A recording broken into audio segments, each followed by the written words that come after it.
Hello, welcome to Something for Kids, storytelling for the young and the young at heart. My name is Father Steve Demuth. I'm rector of Holy Trinity Church in Covina, and I want to welcome you to this evening's time for storytelling. This is being pre-recorded because today is Maundy Thursday, and we have a service at 6 o'clock, followed by a service of vigil before the altar of repose. And so we needed to record this just a little bit earlier. And because of that, it's an extended recording. I hope you enjoy. So today has been a wonderful day of getting ready for Holy Week and Easter. And I've been working in the house, trying to set it up in different and interesting ways to create different beautiful backgrounds for our services. Maybe you can let us know in the comments below what you are doing or have done today.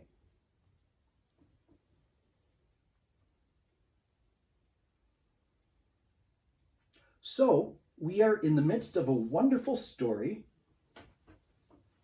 by C.S. Lewis called The Lion, the Witch, and the Wardrobe.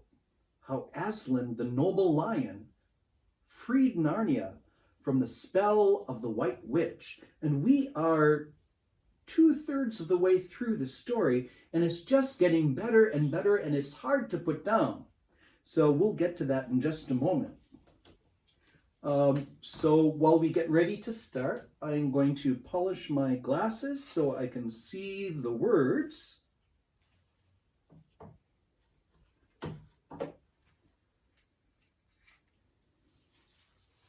And while I'm doing this, maybe you can write in the comments what you did today and how you're getting ready for Easter.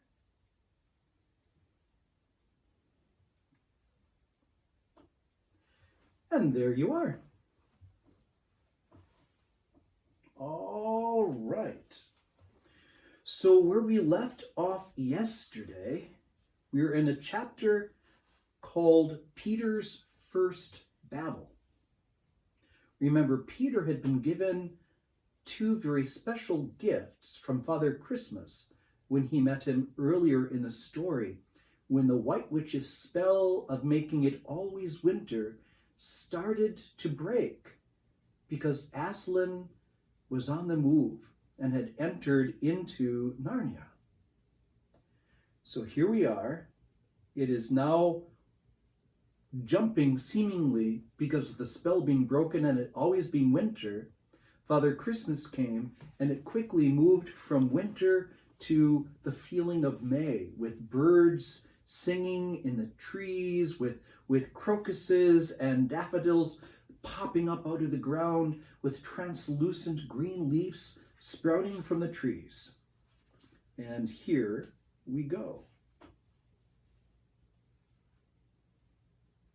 And now the sun got low, and the light got redder, and the shadows got longer, and the flowers began to think about closing.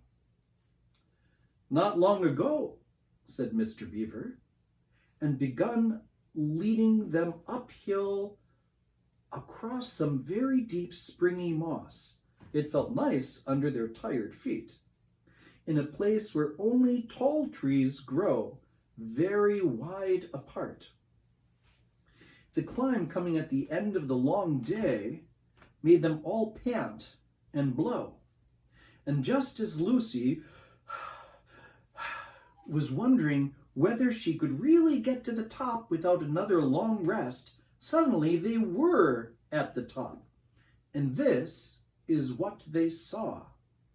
They were on a green open space from which you could look down on the forest spreading as far as one could see in every direction, except right ahead. There, far to the east, was something twinkling and moving. "By gum," whispered Peter to Susan, "the sea!" In the very middle of this open hilltop was the stone table. It was a great, grim slab of gray stone supported on 4 upright stones. It looked very old, and it was cut all over with strange lines and figures that might be the letters of an unknown language. They gave you a curious feeling when you looked at them.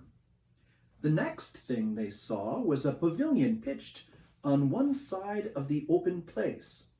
A wonderful pavilion it was, and especially now when the light of the setting sun fell upon it, with sides of what looked like yellow silk and cords of crimson, and tent pegs of ivory, and high above it on a pole on a banner, which bore a red rampant lion, fluttered in the breeze which was blowing in their faces from the far-off sea. While they were looking at this, they heard a sound of music on their right, and turning in that direction, they saw what they had come to see.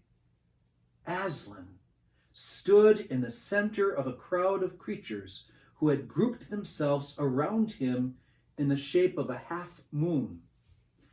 There were tree women there, and well women, dryads and naiads, as they used to be called in our world, who had stringed instruments. It was they who had made the music. There were 4 great centaurs.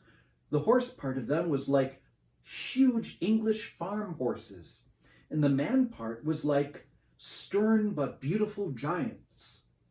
There were also a unicorn and a bull, and with the head of a man, and a pelican, and an eagle, and a great dog. And next to Aslan stood 2 leopards, of whom one carried his crown and the other his standard.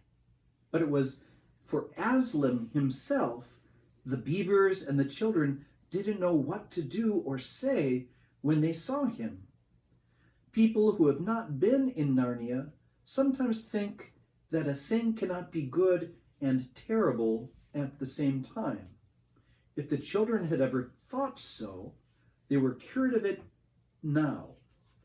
For when they tried to look at Aslan's face, they just caught a glimpse of the golden mane and the great royal, solemn, overwhelming eyes.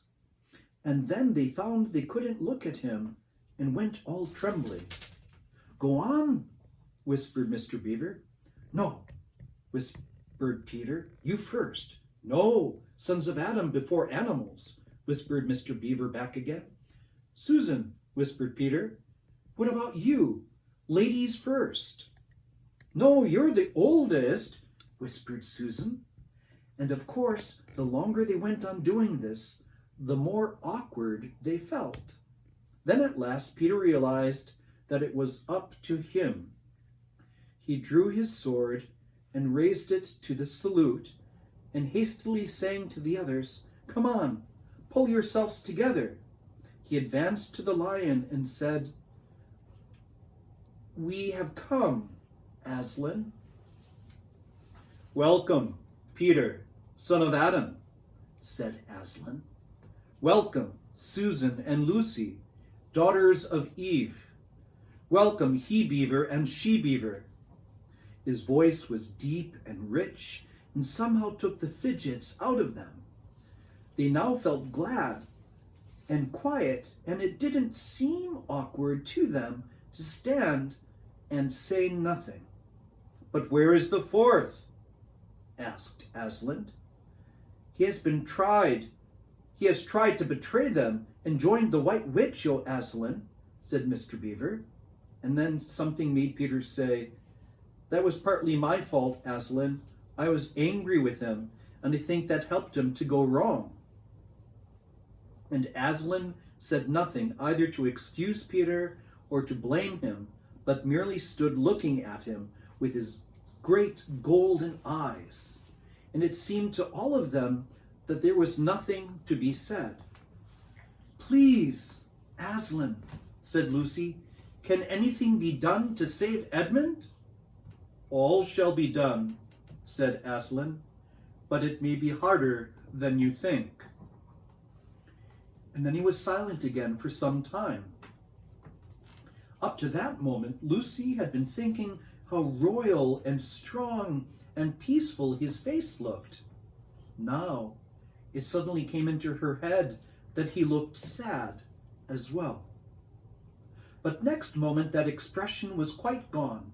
The lion shook his mane and clapped his paws together. Terrible paws, thought Lucy, if he didn't know how to velvet them, and said, "Meanwhile, let the feast be prepared. Ladies, take these daughters of Eve to the pavilion and minister to them." When the girls had gone, Aslan laid his paw, and though it was velveted, it was very heavy, on Peter's shoulder, and said, "Come, son of Adam, and I will show you a far-off sight of the castle where you are to be king." And Peter, with his sword still drawn in his hand, went with the lion to the eastern edge of the hilltop. There, a beautiful sight met their eyes. The sun was setting behind their backs. That meant that the whole country below them lay in the evening light, forest and hills and valleys, and winding away like a silver snake, the lower part of the great river. And beyond all this, miles away, was the sea, and beyond the sea, the sky, full of clouds, which were just turning rose-color with the reflection of the sunset. But just where the land of Narnia met the sea, in fact, at the mouth of the great river, there was something on a little hill shining. It was shining because it was a castle, and of course, the sunlight was reflected from all the windows which looked towards Peter and the sunset. But to Peter, it looked like a great star resting on the seashore. "That, O man," said Aslan, "is Cair Paravel of the 4 thrones, in one of which you must sit as king. I show it to you because you are the firstborn, and you will be high king over all the rest." And once more, Peter said nothing, for at that moment a strange noise woke the silence. Suddenly, it was like a bugle, but richer. "It is your sister's horn," said Aslan to Peter in a low voice, so now as to be almost a purr. It is not disrespectful to think of a lion purring, I hope. For a moment Peter did not understand. Then, when he saw all the other creatures start forward and heard Aslan say with a wave of his paw, "Back! Let the prince win his spurs," he did understand, and set off running as hard as he could to the pavilion. And there he saw a dreadful sight. The naiads and dryads were scattering in every direction. Lucy was running towards him as fast as her short legs would carry her, and her face was as white as paper. Then he saw Susan make a dash for a tree and swing herself up, followed by a huge gray beast. At first Peter thought it was a bear. Then he saw that it looked like an Alsatian, though it was far too big to be a dog. Then he realized that it was a wolf standing on its hind legs, with its front paws against the tree trunk, snapping and snarling. All the hair on its back stood up on end. Susan had not been able to get higher than the second big branch. One of her legs hung down so that her foot was only an inch or two above the snapping teeth. Peter wondered why she didn't get up higher, or at least take a better grip. Then he realized that she was just going to faint, and that if she fainted, she would fall off. Peter did not feel very brave. Indeed, he felt he was going to be sick. But that made no difference to what he had to do. He rushed straight up to the monster and aimed a slash of his sword at its side. That stroke never reached the wolf. Quick as lightning, it turned round, its eyes flaming, and its mouth wide open in a howl of anger. If it had not been so angry that it simply had to howl, it would have got him by the throat at once. As it was, Though all this happened too quickly for Peter to think at all, he had just time to duck down and plunge his sword as hard as he could between the brute's forelegs into its heart. Then came a horrible, confused moment like something in a nightmare. He was tugging and pulling, and the wolf seemed neither alive nor dead, and its bared teeth knocked against his forehead, and everything was blood and heat and hair. A moment later, he found out that the monster lay dead, and he had drawn his sword out of it and was straightening his back and rubbing the sweat off his face and out of his eyes. He felt tired all over. Then after a bit, Susan came down the tree. She and Peter felt pretty shaky when they met, and I won't say there wasn't kissing and crying on both sides, but in Narnia, no one thinks any the worse of you for that. "Quick, quick," shouted the voice of Aslan. "Centaurs, eagles, I see another wolf in the thickets, there behind you. He has just darted away. Go after him, all of you. He will be going to his mistress. Now is your chance to find the witch and rescue the fourth son of Adam." And instantly, with a thunder of hoofs and a beating of wings, a dozen or so of the swiftest creatures disappeared into the gathering darkness. Peter, still out of breath, turned and saw Aslan close at hand. "You have forgotten to clean your sword," said Aslan. It was true. Peter blushed when he looked at the bright blade and saw it all smeared with the wolf's hair and blood. He stooped down and wiped it clean on the grass, and then wiped it quite dry on his coat. "Hand it to me, and kneel, son of Adam," said Aslan. And when Peter had done so, he struck him with the flat of the blade and said, "Rise up, Sir Peter Fenris Bane, and whatever happens, never forget to wipe your sword." And that's the end of the chapter. Wow, that was quite a chapter. After that, I almost have to be silent for a moment and soak it all in. That must have been hard for Peter and harder for Lucy and Susan. But Aslan let Peter become a man. Wow. What do you think of the story? I love it. I hope you do too, even the difficult parts. So that's about all the time that we have for today. I want to thank you for watching and for participating and sharing what you did today. Perhaps while we sing our song, you can also share what you're thankful for.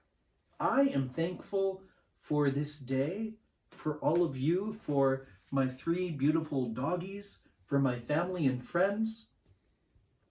And I'm thankful that I get to read this story again with you because I love it.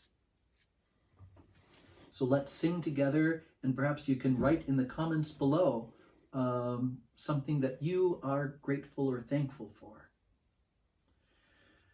When I'm worried and cannot sleep, I count my blessings instead of sheep, and I fall asleep counting my blessings. When my bankroll is getting small, I think of when I had none at all, and I fall asleep counting my blessings. I think about a nursery and I think of curly heads, and one by one I see them as they howl on the bed. If you're worried and you can see. Just count your blessings step by step, and you fall asleep, counting your blessings.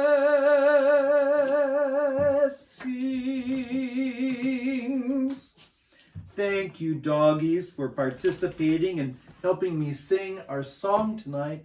I hope you enjoyed it.